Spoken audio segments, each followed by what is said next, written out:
Hello hello नदी किनारे दुही बिरिछवा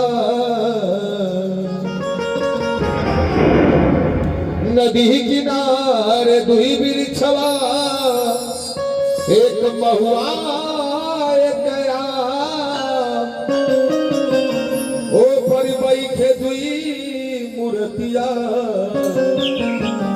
एक लक्ष्मणिए एक राम तीन मूर्ति हमने देखा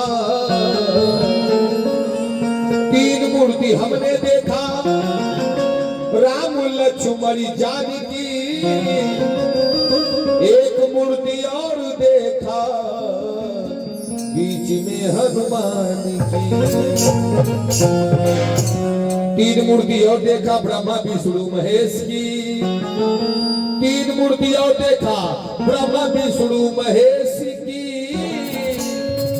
एक मूर्ति और देखा बीच में गणेश जी। आइए मेरे दोस्त, जिंदगी एक किराए का घर है, एक ना एक दिन बदलना पड़ेगा। आइए एक गजल से आपका आवाज। हेलो